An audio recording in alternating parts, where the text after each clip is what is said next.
Bismillahirrahmanirrahim. Assalamu alaikum. Welcome to my YouTube channel Learn Kinematics. Today our topic of discussion is relative atomic mass and atomic mass unit. Usually students find it difficult to understand relative atomic mass.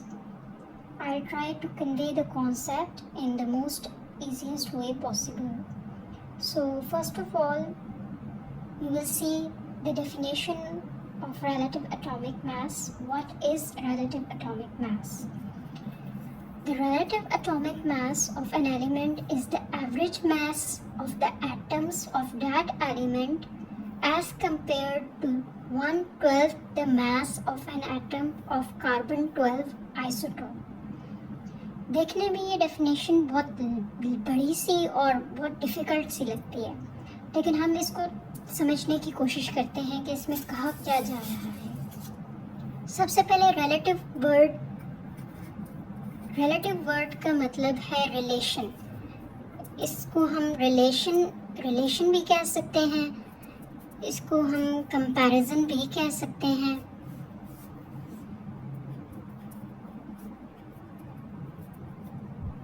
So basically इसमें हम करते क्या है कि हम element का atomic mass find out करते हैं, लेकिन उसको किसी स्टैंडर्ड के साथ कंपेयर करते हैं। जैसे कि हम मार्केट में जाते हैं और हमने कोई चीज़ ख़रीदनी होती है। लेट्स से हमने अनियंस ख़रीदने हैं और हम शॉपकीपर को कहते हैं कि हमें 1 kg अनियंस चाहिए, तो वो हमें बैलेंस में अनियंस किस तरह से मेजर करके देता है, एक स्टैंडर्ड होता है।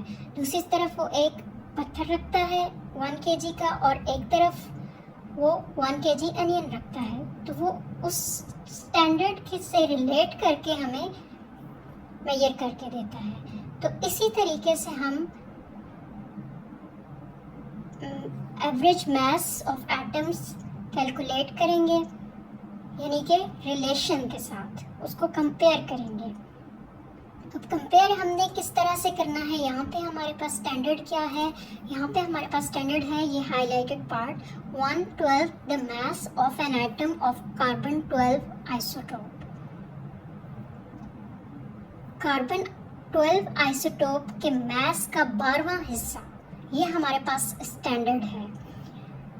कार्बन-12 आइसोटोप क्या है, इसको भी अब हम फर्दर पार्ट्स में करके समझने की कोशिश करते हैं।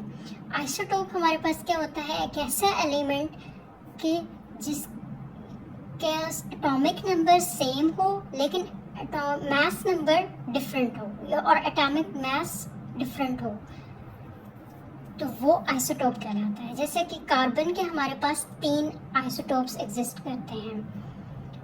3 आइसोटोप्स एग्जिस्ट करते हैं, यानी कि उसका सेम एटॉमिक नंबर है, यानी कि नंबर ऑफ प्रोटॉन्स तो 6 होंगे कार्बन में तीनों में, लेकिन उनमें नंबर ऑफ न्यूट्रॉन्स का डिफरेंस है, जिसकी वजह से हमारे पास मास नंबर भी डिफरेंट आ जाता है।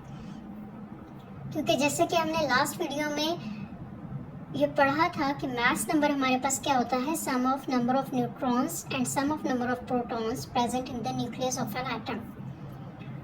सो here we have 3 isotopes of carbon, C12, C13 and C14। इसमें से हमने स्टैंडर्ड कौन सा लिया है, C12 आइसोटोप। ये जो कार्बन-12 आइसोटोप है, ये इस C12 की बात हो रही है। और ये C12 हमने क्यों सिलेक्ट किया है, इसकी 2 रीजंस हैं। एक तो क्या है, हमारे पास ये नेचुरली अबंडेंट होता है,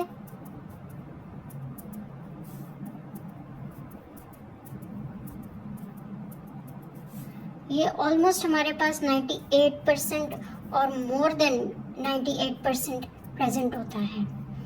और सेकंड रीज़न क्या है हमारे पास, कि ये स्टेबल होता है, इसलिए कार्बन-12 को एज अ स्टैंडर्ड लिया गया एटम्स का मास मेजर करने के लिए। अब हमने एक बैलेंस इधर ड्रॉ किया है। हमारे पास हमें पता है कि C12 आइसोटोप जो कि हमने स्टैंडर्ड लिया है, इसका हमारे पास एटॉमिक मास है 12 AMU। AMU को हम फर्दर डिटेल में देखेंगे। इसका हमें एटॉमिक मास पता है क्या है, 12 AMU। अब हमने 12 ब्लॉक्स बना ली हैं कार्बन के, ये कार्बन का आइसोटोप रखा एक तरफ और इसका मास हमारे पास क्या है 12, ये एटॉमिक मास या 12 ये ब्लॉक्स जो मैंने यूनिट्स में डिवाइड किया है just to make you understand.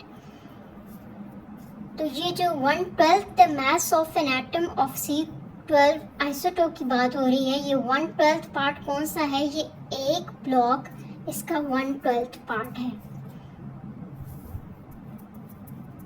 1/12 of mass of C12 isotope. और इसी 12वें हिस्से को हम क्या कहते हैं 1 AMU और एटॉमिक मास यूनिट। यही असल में क्या है, यूनिट है उन मैसेस की जो कि हम कैलकुलेट करेंगे। सो एटॉमिक मास यूनिट की डेफिनेशन क्या आ गई हमारे पास, 1 atomic mass unit is 1/12 the mass of 1 atom of carbon 12 isotope। वही जो बात हमने यहाँ से की कि एक अगर इधर से ब्लॉक उठाया जाए कार्बन के मास में से तो ये उसके मास का 12वां हिस्सा होगा और यही हमारे पास क्या है 1 atomic mass unit है। और इसी को हम एज अ स्टैंडर्ड लेंगे। अब स्टैंडर्ड लेने से और मेजर एटम्स के एटॉमिक मास मेजर करने से क्या मतलब है, लेट्स से हम यहाँ पे 1 AMU लेते हैं, एक ब्लॉक हमने रख दिया, ये हमारे पास है 1 AMU। हमने हाइड्रोजन का एटॉमिक वेट मालूम करना था, हमने यहाँ पे रखा हाइड्रोजन। तो हाइड्रोजन का हमारे पास जब ये हमने एक रखा AMU का एक ब्लॉक, तो हाइड्रोजन हमारे पास बैलेंस हो गया। इसका मतलब क्या है कि हमारे पास एटॉमिक मास हाइड्रोजन का क्या आया, रिलेटिव एटॉमिक मास हमारे पास क्या आया, ऑलमोस्ट 1 AMU। इसी तरह अगर हमने हीलियम का लेट्स से कैलकुलेट करना हो तो हीलियम के लिए हम यहाँ पे कितने ब्लॉक्स रखेंगे, हमने यहाँ पे हीलियम रखा एक तरफ और दूसरी तरफ हमने स्टैंडर्ड रखा। तो ये तब जाके बैलेंस हुआ जब हमारे पास ये हमने 4 ब्लॉक्स रखे, यानी कि 4 AMU के इक्वल। तो हम क्या कहेंगे कि हीलियम का हमारे पास एटॉमिक वेट क्या आ गया 4 AMU।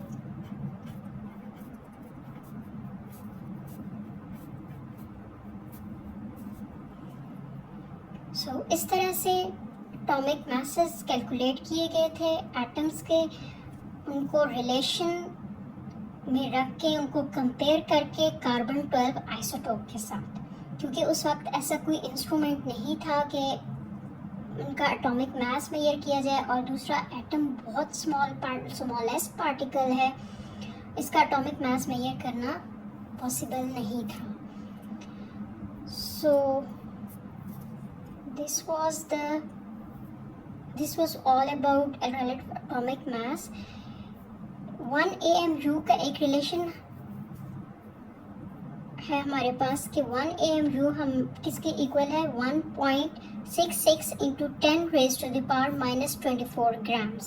कि अगर हम एटॉमिक मास यूनिट को ग्राम्स में कन्वर्ट करना चाहें तो वो किस तरह से होगा कि हमारे पास AMU इक्वल है 1.66 into 10 raise to the power -24 grams।